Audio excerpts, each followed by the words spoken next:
Russian President Vladimir Putin says he has signed a decree ordering the partial military mobilization of Russia's armed forces beginning today. In an address to the nation, Putin said reservists will be drafted into the army to fight in Ukraine. He said the aim is to, quote, liberate the Donbas region. Putin said the West wants to destroy Russia and does not want peace in Ukraine. To protect our motherland, its sovereignty and territorial integrity, to ensure the security of our nation and people in the liberated territories, I consider it necessary to support the Defense Ministry's and General Staff's proposals to hold partial mobilization in Russia. I spoke to our Moscow bureau chief, Yuri Reshetto, earlier. Now, he's in Riga, Latvia, after DW was forced to leave Russia just before Putin's invasion of Ukraine.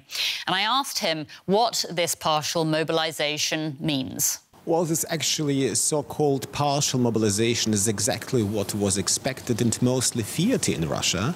It means that only that men must go to the front who are currently considered reservists, who have already served in the army and are experienced militarily. Moscow is talking about 300,000 reservists who are being called up.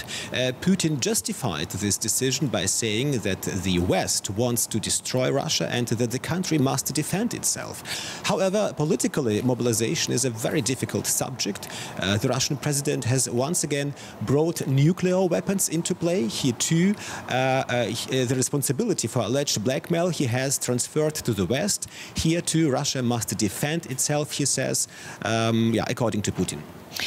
Yuri, what impact do you think this will have on support in Russia for the war?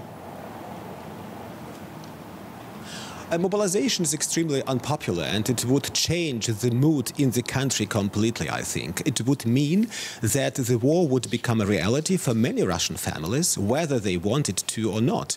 And I think the upcoming referenda will be very unpopular too, because they would certainly give President Putin the formal right and maybe a kind of the moral justification to further steps like renaming the special military operation to a full-scale war and ultimately to hit those Ukrainian targets that Moscow didn't dare to hit so far, and fourth, also even to threaten with nuclear weapons less abstractly, what we have heard from him today. Do you think the idea, both the idea and the reality of mobilization, will affect Russian soldiers' morale on the battlefield? Well, apparently the Russians have a huge problem with the number of soldiers, and the main aim is to increase this number. As for morals, I don't think that the mobilized reservists will increase the fighting spirit, so to say, because they are not volunteer fighters, not soldiers who know what they are fighting for, namely for money, but people who have been forced to fight. And now Putin has to explain to them even better why and for what exactly they actually have to fight in Ukraine. I'm not sure that the explanation he gave today on television, which is not new, that this explanation is enough for these people to be willing to risk their lives in Ukraine. Yuri Reshetto in Riga, thank you so much for that.